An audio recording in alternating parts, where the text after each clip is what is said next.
നമുക്കിന്ന് പാണിയേലിപ്പോരിലെ കാഴ്ചകളൊന്ന് കാണാം. പാണിയേലിപ്പോരിലേക്ക് എല്ലാവർക്കും സ്വാഗതം. ഈ പാണിയേലിപ്പോരെന്ന് പറയാനുള്ള കാരണം എന്താണ്? പാണിയേലിപ്പോരെന്ന് പറയാൻ കാരണം എന്ന് വെച്ചിട്ടുണ്ടെങ്കിൽ പണ്ട് കാലത്ത് ഇത് ഒരു മലയായിരുന്നു. നാട്ടിൽ നിന്ന് നെടുങ്ങപ്പുറം എന്ന് പറഞ്ഞ സ്ഥലമൊക്കെ നാടൻ പ്രദേശമാണ്. അപ്പോൾ വേങ്ങൂരിൽ നിന്നൊക്കെ നാട്ടിൽ നിന്ന് ഈ മലയിലേക്ക് ആൾക്കാർ കൃഷി ചെയ്യാനായിട്ട് വരും. കാട് വെട്ടി തെളിച്ചൊക്കെയാണ് അന്ന് ഇതെടുത്താക്കണേ, ഭൂമി കയ്യേറിയേക്കണേ. കാട് വെട്ടി തെളിച്ചൊക്കെ ഭൂമി കയ്യേറിയപ്പോൾ അവരെങ്ങനെയാണെന്ന് വെച്ചിട്ടുണ്ടെങ്കിൽ അന്ന് നമ്മുടെ കാരണന്മാരെ പണ്ട് കാലത്ത് അവർ വന്നു കഴിഞ്ഞപ്പോൾ ഈ പാണലായിരുന്നു മൊത്തം. ഈ മല മൊത്തം പാണലായിരുന്നു. പാണൽ എന്ന് പറഞ്ഞിട്ടുണ്ടെങ്കിൽ ഒരു കുറ്റിച്ചെടിയാണ്.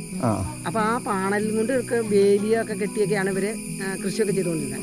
അപ്പൊ അന്ന് പാണൽമലയിൽ പോവാന്നാണ് നാട്ടിലുള്ളവർ പറയണത്. അങ്ങനെ പാണൽമല എന്ന് പറഞ്ഞു അത് പാണിയേലിയായി. അപ്പോൾ പാണിയേലി എന്നുള്ള പേരുണ്ടായതാണ് നമ്മളിപ്പോ കേട്ടത്.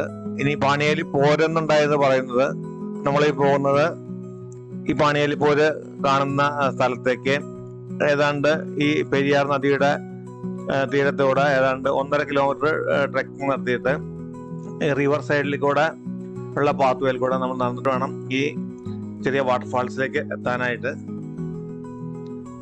ആ വാട്ടർഫാളിലെ ഒരു ഭാഗത്തായിട്ട് 5 ഭാഗത്തു നിന്നായിട്ട് ചെറിയ തോട് വഴി ഈ നദിയുടെ ഉള്ളിൽ തന്നെ വന്ന് എല്ലാ വെള്ളം കൂടി ഒരു ഭാഗത്ത് വന്ന് ചേർന്ന് അവിടെ കൂട്ടി ഒരുമിച്ച് പോകുന്നു. അവിടെ അതൊരു പോര് എന്ന് വന്നിട്ടാണ്, അങ്ങനെയാണ് പാണിയേലി പോര് എന്നുള്ള പേരുണ്ടായത്.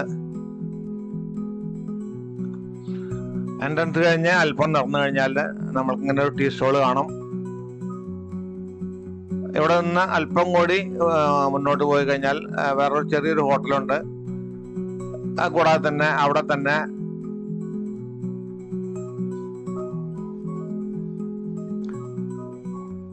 ക്യാൻറ്റീൻ ഉണ്ട് ഫോറസ്റ്റിന്റെ.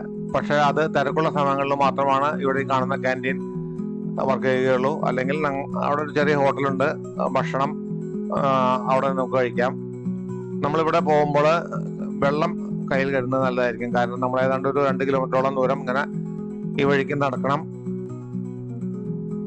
ടൈൽസ് ഒക്കെ വിരിച്ച് വളരെ ഭംഗിയായ ഒരു നടപ്പാതയാണിത്.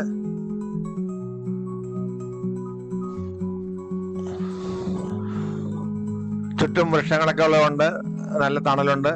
അതുപോലെ തന്നെ നമ്മൾ ഈ പോകുന്ന വഴിക്കൂടെ കാണുന്ന റൈറ്റ് സൈഡിൽ കാണുന്ന റൂംസ് വാഷ്റൂംസ് ആണ്. ലേഡീസ് എല്ലാം പോകുമ്പോൾ അവിടെ വെള്ളത്തിൽ ഇറങ്ങാൻ ഉദ്ദേശിക്കുന്നുണ്ടെങ്കിൽ ഇവിടെ നിന്ന് ഡ്രസ് ചേഞ്ച് ചെയ്തിട്ട് പോകണം. ഇത് കഴിഞ്ഞ് കഴിഞ്ഞാൽ ലേഡീസിന് ഡ്രസ് ചേഞ്ച് ചെയ്യാനുള്ള സൗകര്യം ഇല്ല. കാരണം ഇവിടെ നിന്ന് നമ്മൾ ഏതാണ്ട് 1.5 കിലോമീറ്റർ കൂടി നടക്കണം. പുരുഷന്മാർക്കാണെങ്കിൽ അവിടെ എവിടെയെങ്കിലും മാറി നിന്ന് ഡ്രസ്സ് മാറാം. സ്ത്രീകളാണെങ്കിൽ ഇവിടെ നിന്ന് വെള്ളത്തിൽ ഇറങ്ങാനുള്ള ഡ്രസ്സ് ചേഞ്ച് ചെയ്തിട്ട് പോകാനായിട്ട് ശ്രദ്ധിക്കണം. അല്ലെങ്കിൽ ഇത്രയും ദൂരം വീണ്ടും തിരിച്ചു വരേണ്ടതായിട്ട് വരും. ഞാൻ ഈ പാത്വേ മുഴുവനായിട്ട് ഇവിടെ കാണിക്കുന്നില്ല, വീഡിയോ വളരെ ലെങ്തി ആയിരിക്കും. അതുപോലെ തന്നെ പോകുന്ന വഴിക്കുള്ള വെള്ളത്തിനോട് അരികെയുള്ള പാത്വേയും ഫുള്ളായിട്ട് കാണിക്കുന്നില്ല. ഏതാണ്ട് 2 കിലോമീറ്ററോളം ദൂരം നമുക്ക് നടക്കാനുണ്ട് എന്നുള്ളത് ഓർത്തിട്ട് വേണം നമ്മൾ നടക്കാനായിട്ട്. കുട്ടികളെയൊക്കെ കൊണ്ടുപോകുകയാണെങ്കിൽ കൂടി ശ്രദ്ധിക്കണം. അങ്ങനെ നമ്മൾ ആ ഫോറസ്റ്റിന്റെ ഭാഗത്ത് നിന്ന് നടന്നിട്ട് ഇങ്ങനെ റിവറിന്റെ സൈഡിലേക്ക് എത്തി. ഇനി നമ്മൾ നടക്കുന്ന മുഴുവനും റിവറിന്റെ സൈഡിൽ കൂടെയാണ്. ഏതാണ്ട് റിവർ സൈഡ് എത്തി കഴിയുമ്പോൾ തന്നെ ഇങ്ങനെ വിശ്രമിക്കാനായിട്ടുള്ള സ്ഥലങ്ങളുണ്ട്. ബെഞ്ചെല്ലാം പണിത് വെച്ചിട്ടുണ്ട്. ധാരാളം ഊഞ്ഞാലുകൾ ഇവിടെ കിട്ടിയിട്ടുണ്ട്. ഇവിടെ എല്ലാം ഇങ്ങനെ സൈഡില് കെട്ടി വെച്ചിട്ടുണ്ട്. കാരണം ഈ ഭാഗത്തൊന്നും പുഴയിലേക്ക് ഇറങ്ങാൻ അനുവാദമില്ല. അതുപോലെ തന്നെ നമ്മൾ നടന്നു തുടങ്ങുന്ന ഒരു സ്ഥലം മുതൽ ഇവിടെ അവസാനം വരെ ഗാർഡ്സിനെ കാണാം. ഇവിടെ വരെയാണ് ഇങ്ങനെ നമ്മൾ ഈ ഫോറസ്റ്റിന്റെ അതിർത്തി പോലെയുള്ള ഭാഗത്തൂടെ നടന്നു വരുന്നത്. ഇവിടെ നിന്ന് നമ്മൾ ഇനി ഈ പുഴയുടെ തീരത്ത് കൂടെയാണ് നടക്കേണ്ടത്. പെരിയാർ പുഴയുടെ ഈ പാറക്കെട്ടിന്റെ സൈഡിൽ കൂടെ നടന്ന് നമ്മൾ അല്പം കടന്നു കഴിഞ്ഞാൽ വീണ്ടും ഒരു ഫോറസ്റ്റിന്റെ ഉള്ളിൽ കൂടെ നടക്കുന്ന പോലെ തന്നെയാണ്.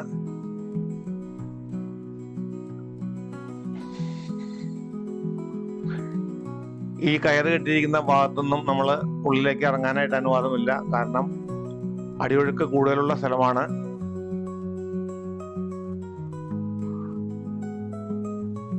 തന്നെയല്ല, നിയന്ത്രിക്കാനായിട്ട് ഗാർഡ്സ് ഇവിടെ പല സ്ഥലങ്ങളിലും ഉണ്ട്.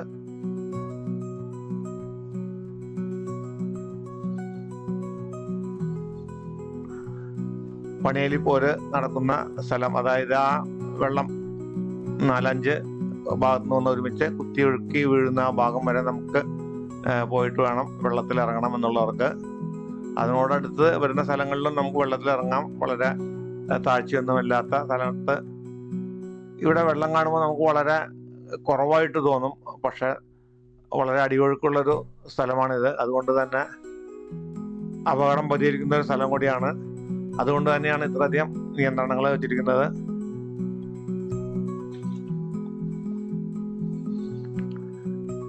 ഇവിടെ ഞങ്ങള് പോകുമ്പോൾ വെള്ളത്തിൽ ഇറങ്ങുന്ന അതിനുവേണ്ടി പോകുന്ന ആൾക്കാരല്ലാതെ തന്നെ ഈ സ്ഥലം കാണുന്നതിന് വേണ്ടി ധാരാളം ആളുകളിവിടെ വന്ന് മടങ്ങുന്നതായിട്ട് കണ്ടു.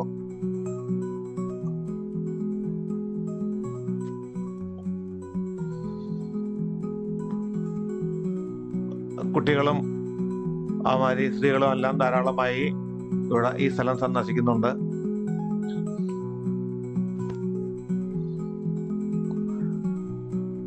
ഇങ്ങനെ ഈ പുഴയുടെ തീരത്ത് കൂടെ തന്നെ നമുക്ക് ഏതാണ്ട് ഒരു 1.5 കിലോമീറ്റർ നടക്കണം.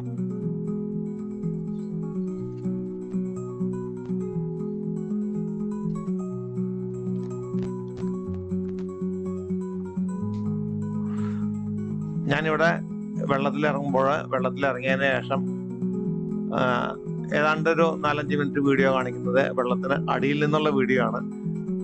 കാരണം അവിടെ ആ സമയത്ത് എക്സ്പ്ലെയിൻ ചെയ്യാനൊന്നും സാധിക്കില്ല, വെള്ളത്തിന്റെ സൗണ്ട് കാരണം. നമ്മൾ കാണുമ്പോൾ വെള്ളം വളരെ കുറവാണെന്ന് തോന്നും, പക്ഷെ വളരെയധികം അടിയൊഴുക്കുണ്ട്. അതുപോലെ തന്നെ ഇവിടുത്തെ ഒരു പ്രത്യേകത, ഈ നദിയുടെ താഴെ നമ്മൾ ഇറങ്ങാൻ പോകുന്ന ഭാഗത്ത് താഴെ പാറക്കല്ലുകളാണ്, മണലോ മണ്ണോ ഒന്നുമല്ല.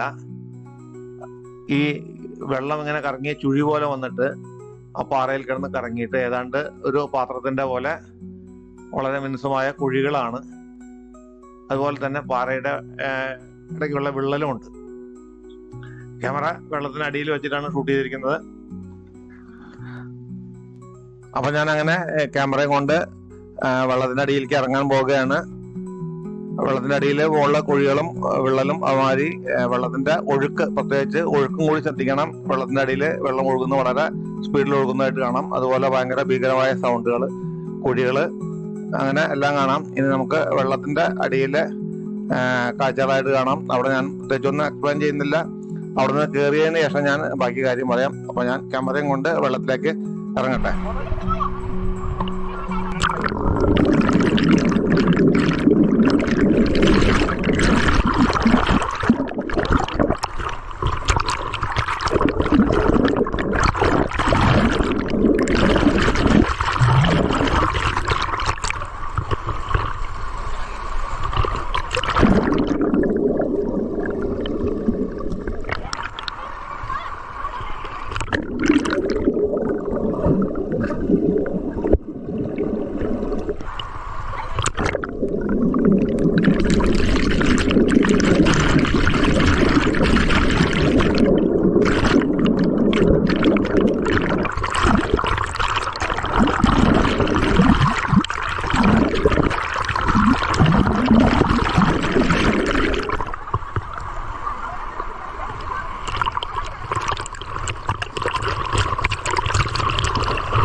ഇപ്പൊ നിങ്ങൾ കണ്ടില്ലേ ഇവിടെ വെള്ളത്തിന്റെ അടിയിലുള്ള ഒഴുക്കും അതുമാതിരി സൗണ്ട് അതുമാതിരി അടിയിലുള്ള കുഴികളെല്ലാം കണ്ടില്ലേ.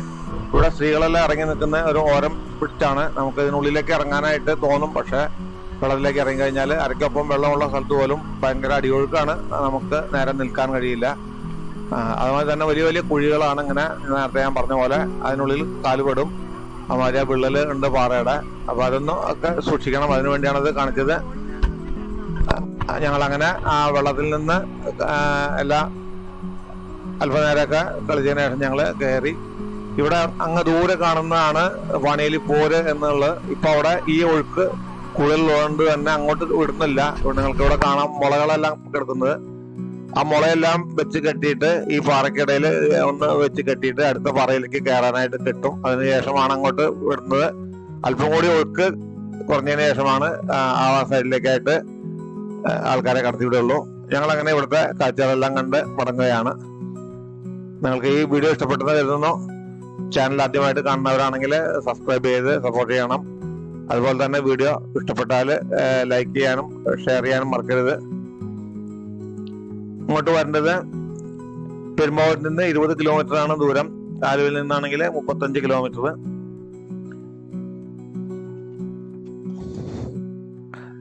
ഈ വാണിയേലി ഇതിന്റെ ഒരു സൈഡ് മലയാറ്റൂരാണ്, പുഴയുടെ ഒരു തീരം, ഒരു സൈഡ് വാണിയേലി. ഇവിടെ പ്രവേശന സമയം രാവിലെ 8 മണി മുതൽ വൈകുന്നേരം 4 മണി വരെയാണ്. ഞാൻ ഈ വീഡിയോ ഇവിടെ വൈൻഡപ്പ് ചെയ്യുകയാണ്. അടുത്ത വീഡിയോയിൽ മറ്റൊരു സ്ഥലവുമായിട്ട് നമുക്ക് വീണ്ടും കാണാം. ഒരിക്കൽ കൂടി ഓർപ്പിക്കുന്നു, ചാനൽ സബ്സ്ക്രൈബ് ചെയ്യാത്തവര് സബ്സ്ക്രൈബ് ചെയ്ത് സപ്പോർട്ട് ചെയ്യണം. വീഡിയോ കണ്ട എല്ലാവർക്കും നന്ദി.